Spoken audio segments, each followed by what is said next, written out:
Cher éditeur, bienvenue pour ce dernier épisode du podcast dédié à mon livre Manuel de réussite. Ici Adrien Mas, auteur de ce livre dont je suis très fier, de ce guide spirituel, ce guide rationnel pour apprendre à s'épanouir. Je vous rappelle le titre, en tout cas la question, le credo du livre. Et si le seul frein à notre épanouissement, c'était tout simplement soi-même. Et oui, et si le seul frein que l'on avait dans notre vie, c'était tout simplement soi-même. Les freins, les blocages, les peurs, le jugement, toutes les croyances, les perceptions, tout ça, c'est le package euh, spécial frein qui nous empêche de nous épanouir et de nous réaliser. Alors, à travers ce podcast, comme je vous l'avais précisé, je voulais rajouter des notions, des exemples, rajouter du contenu supplémentaire, additionnel, pour que vous puissiez, améliorer l'expérience de ce livre, vous partager, peut-être vous faire découvrir aussi l'ouvrage. Et si il vous a intéressé à travers ce podcast, eh bien, c'est très bien, c'est super. Aujourd'hui, par contre, c'est le dernier épisode. On ne va pas parler des chapitres, mais je vais vous raconter un peu les backstage de la création de ce livre, qui ont été riches en enseignement, en apprentissage, et qui, je suis persuadé, peut vous inspirer, vous aider à travers peut-être un projet personnel que vous êtes en train de démarrer ou que vous souhaitez lancer tôt ou tard, pour comprendre les tenants et les aboutissants, comprendre comment nos blocages peuvent interférer dans la réalisation d'un projet. Voilà. Donc, je vais commencer de ce pas. Ce livre, Manuel de réussite, ça a toujours été un rêve pour moi de l'écrire. J'ai toujours souhaité écrire un livre qui était un guide. Au début, je voulais écrire un truc style les 12 lois de la réussite, ce genre, un truc comme ça, que j'aurais pu d'ailleurs. Mais il y avait déjà des livres, notamment un de Tony Robbins, c'est pareil, celui de Jordan Peterson avec les 12 règles de la vie, quelque chose comme ça. Donc, 12 Rules of Life pour les bilingues et les polyglottes comme moi.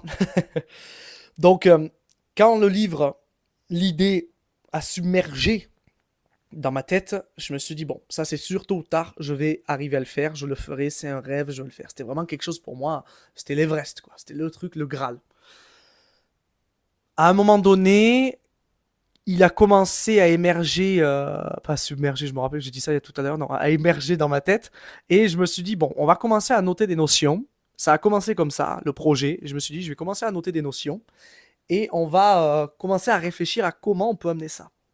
J'avais fait les décodages, justement, que je propose dans mon livre, concernant le je veux. Quand je veux quelque chose, je désire quelque chose, il y a une série de questions à se poser pour savoir déjà quel est l'enjeu et quels sont les freins et les blocages qu'on risque de rencontrer et comment les surmonter et surtout quelle action et quelle demande je peux faire pour avancer vers ce projet-là.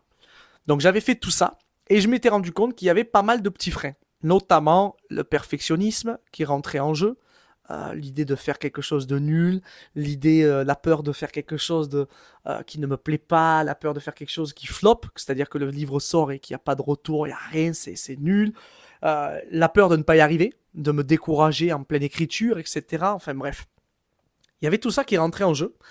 Alors j'ai commencé à noter toutes les idées que j'avais. J'ai commencé à demander, à poser des questions à des amis qui pour moi avaient réussi dans certains domaines, savoir un peu ce que c'était pour eux la réussite, etc. Machin. Et ce qui est drôle, c'est que le livre a pris une tournure complètement différente.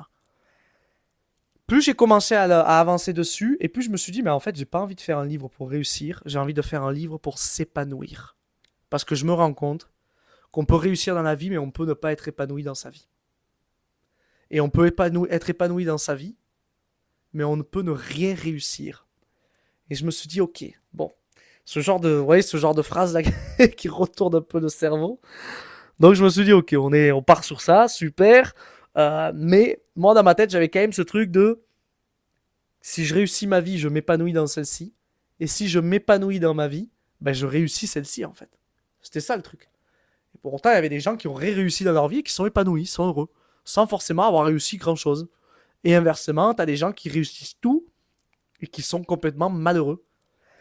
Donc moi, mon credo, c'était ça, c'était ce truc de épanouissement, réussite, épanouissement.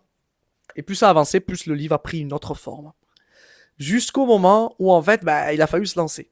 Et là, ça a été un peu plus sport parce que tu te rends compte qu'il y a des difficultés, la page blanche, les machins, l'inspiration. J'avais écrit toute une intro que j'ai supprimée plus tard, quasiment 5 mois plus tard, parce que en fait je la trouvais pas adaptée, je la trouvais nulle et je l'ai fait. Et du coup j'en ai refait une qui était bien mieux, qui du coup est celle présente dans le livre. Et c'est comme ça que l'aventure a commencé. J'ai commencé au début en écrivant un chapitre par mois, je le corrigeais, etc. Ça a pris trop de temps. Donc ça, je passe un peu dessus brièvement parce que dans le livre, j'explique comment après ça s'est passé. Et dans les podcasts aussi, si vous les avez écoutés, les épisodes, j'explique comment j'en suis venu à écrire tout d'un coup, en fait. Parce que me vidait de mon énergie. Mais ensuite, une fois que le livre a été terminé, je me souviendrai toujours de cette fois où j'ai écrit la conclusion. J'avais fait des corrections, etc. Et j'ai écrit une conclusion et j'en ai pleuré, mais pendant au moins une demi-heure, je m'arrêtais plus. De libération, en fait. Et je me suis rendu compte que je m'étais mis une telle pression par rapport à ce livre, une telle attente envers moi, que je m'en suis senti mais libéré. C'était libérateur. Soulagé. Waouh, c'était léger. C'était incroyable comme sensation. Mais ça m'a fait prendre conscience que les projets d'envergure comme ça, sur le long terme, quand on se met trop de pression dessus, qu'on est impatient, qu'on veut des résultats trop vite, ça nous ronge. Ça nous ronge. Et ce qui s'est passé, c'est que j'en ai été dégoûté à un moment du livre. J'en ai été dégoûté. Surtout après quand j'ai dû, parce que du coup donc j'ai dû le faire signer via Amazon, donc l'éditer avec Amazon. Et en fait avec Amazon tu dois tout gérer toi-même, donc la couverture, la correction, la mise en page, etc. J'avais engagé des mecs sur Fiverr, mais c'était des étrangers, donc la correction, pas la correction, l'édition c'était une cata. La correction, j'ai même pas pris le risque parce que je me suis dit, maître qui parle français, mais je me suis dit c'est mort. Je me suis dit c'est mort. Il y a que la couverture qui a été très simple à réaliser. Là, je suis vraiment tombé sur quelqu'un de compétent. Mais tout le reste, ça a été une horreur et en fait, j'ai dû tout refaire moi-même. Ce qui a été très compliqué. J'ai vécu beaucoup d'émotions, beaucoup d'impatience, beaucoup de colère. Pendant 2 mois, ça a été juillet-août, ça a été intense avant la sortie. Heureusement, j'ai eu la capacité de demander de l'aide, etc. sur certains points. J'ai demandé à une amie, Amandine, je ne pourrai jamais te remercier euh, autant te remercier parce que elle m'a aidé, cette personne-là, au niveau de la correction. Ça a vraiment été un game changer. Mais tout ça, en fait, toute cette pression que je m'étais libéré au moment, dont je m'étais libéré au moment où j'avais fini l'écriture du livre, est revenue à ce moment-là. Et ça m'a gâché le plaisir, en fait. Ça m'a gâché le plaisir d'avancer sur ce projet. Ça m'a gâché le plaisir d'évoluer. En fait, ça m'a gâché le plaisir d'être sur le chemin. Et quand on ne prend pas de plaisir sur le chemin de la randonnée, ben généralement, le plaisir est un peu gâché une fois qu'on est arrivé au bout du sommet, quoi. Au bout de la montagne. Et c'est ce qui s'est passé. Quand le livre est sorti, euh, j'étais content, mais du mal à être fier de moi. Du mal à être fier de moi, du mal à, à accepter les louanges et les bienfaits dont qu'on me rapportait, etc. J'avais vraiment du mal. J'avais vraiment du mal. Et alors aujourd'hui, j'en suis fier. J'en suis encore plus fier en faisant ce podcast et en partageant tout ça parce que je me dis ça a été quand même une aventure exceptionnelle avec le recul et tout. Mais ça a été un vrai apprentissage sur plein de notions, notamment le fait qu'il faut arrêter de chercher de faire le truc parfait, qu'il faut bien se poser la question de euh, le moyen que j'utilise pour écrire ce livre, c'est-à-dire la méthodologie que j'ai décidé de mettre en place pour aller vers ce désir-là. Est-ce qu'elle me convient? Est-ce qu'elle me passionne? Est-ce qu'elle me motive? Ça, c'est un point ultra important. Si je m'étais posé cette question-là bien avant, je l'aurais fait, mais alors beaucoup plus sainement. Ensuite, il y a toute une notion d'impatience, etc. à travailler. Ça aussi, c'est important. Il y a eu également tout un travail à réaliser sur le après. Qu'est-ce qu'il va se passer après? Est-ce que si le livre il flop, qu'est-ce que je vais faire? Qu'est-ce que je vais gérer? Pendant combien de temps je m'acharne un peu dessus niveau com? Pendant combien de temps je fais ci, je fais cela? Tout ça, c'était des points importants à relever parce que ça peut très vite nous faire vivre une désillusion de dingue, quoi. De dingue. Et moi, j'avais peur, j'avais ces peurs-là au niveau de l'attente, de me dire, mais s'il marche pas, qu'est-ce qu'il va se passer? Waouh, qu'est-ce que je vais vivre? Tout ça, c'est à prendre en compte. Concrètement, c'est vraiment à prendre en compte si vous vous lancez dans un projet. Au plus vous saurez où vous allez et ce qu'il peut se passer en termes de conséquences, au plus vous serez prêt à les gérer ces conséquences-là. Malgré cela, malgré tous ces obstacles, j'en suis extrêmement fier. Ça m'a énormément appris sur moi. Et l'un des points, je pense, le plus important, ça a été de me dire, tout ce que j'ai fait là n'est pas perdu. Ça veut dire que même si le livre ne marche pas, qu'il ne se passe rien, tout ce que j'ai vécu, toute cette aventure-là, a été un apprentissage fondamental qui va me servir pour un prochain projet qui, lui, peut potentiellement exploser. Et s'il explose, si ça marche, je serai d'autant plus fier et je me dirai, wow, en fait, si j'avais pas autant galéré avec le livre à cette période-là, s'il n'y avait pas eu ça, s'il n'y avait pas eu ce flop ou quoi, jamais j'aurais pu peut-être aller vers réussir en tout cas ce projet-là, à le gérer d'une main de maître. Donc pensez-y, lorsque vous avez peur de vous lancer dans un projet quelconque, dites-vous bien deux choses. Une fois que vous allez réaliser ce projet, vous vous rendrez compte que c'était nul. Moi, la première chose que je me suis dit quand je l'ai fini, qu'il est sorti, je me suis dit, mais en fait, ok. Bah en fait, ça sera pas, c'est le premier, mais ça sera pas le dernier, quoi. C'est facile. Je sais comment écrire un livre maintenant. Je sais ce que je dois faire et pas faire. Mais ça va être easy, quoi. Easy. Donc en fait, j'étais motivé en me disant, mais vas-y, je vais en écrire un autre. Et évidemment que j'ai un projet d'écrire un autre livre. Je ne vous le cache pas.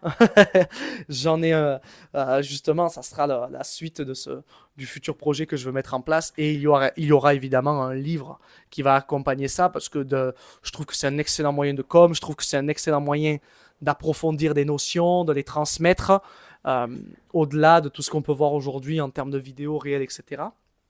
Donc bref, premièrement, se rappeler que peu importe, même si ça ne marche pas, ça ne veut pas dire que l'univers déjà, c'est un nom définitif. Peut-être que le prochain va marcher. Deuxièmement, tout ce que vous aurez appris va vous aider et vous servir pour la suite. Et la suite, ça peut être tout et n'importe quoi. Peut-être que vous avez décidé de vous lancer dans un projet de coiffure, d'ouvrir un salon de coiffure, imaginons. Vous allez faire tout le projet, etc. Boum, ça marche pas. Et en fait, ce qui va fonctionner, c'est parce que vous avez décidé d'ouvrir une entreprise de nettoyage de bagnole. Voilà.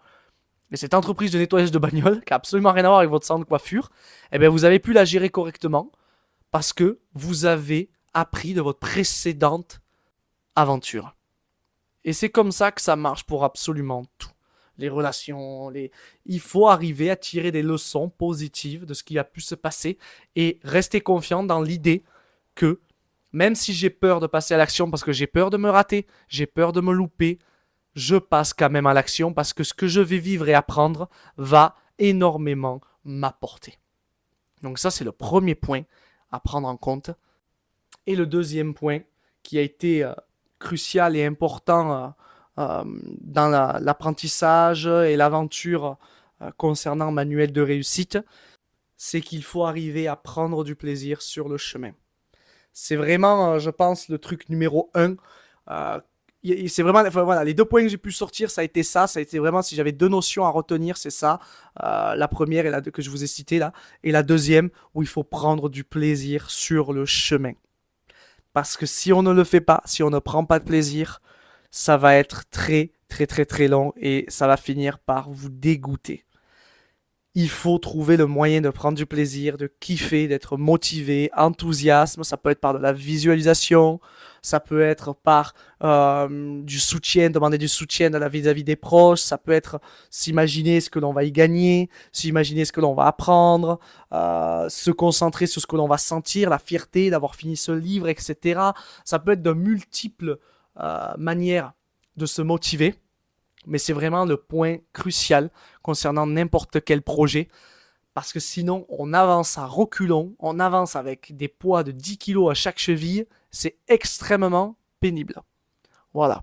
Donc voilà, c'était un petit épisode pour vous raconter tout cela. J'espère que ça aura pu vous inspirer, tous ces épisodes concernant le livre. J'espère que ça vous aura rajouté du contenu si vous l'avez lu. Et si vous ne l'avez pas lu, eh bien, écoutez, je vous invite à vous le procurer sur Amazon papier Kindle au niveau des formats. N'oubliez pas de me laisser des petites évaluations, des petits commentaires, mettez-moi en story, envoyez-les moi, pardon. J'adore avoir vos retours, ça me fait extrêmement plaisir. Et évidemment, le prochain podcast sera celui de mon futur projet que vous allez découvrir très prochainement. Je vous dis un grand merci à tous pour votre soutien, vos superbes mots, votre gentillesse, votre bienveillance, votre énergie, votre amour concernant ce projet qui a été une superbe aventure, qui n'est pas finie, mais qui a été une aventure incroyable et dont j'en suis extrêmement fier. Donc merci à vous pour tout ça et je vous dis à très vite. C'était votre Adrien Mas, l'auteur du livre Manuel de réussite.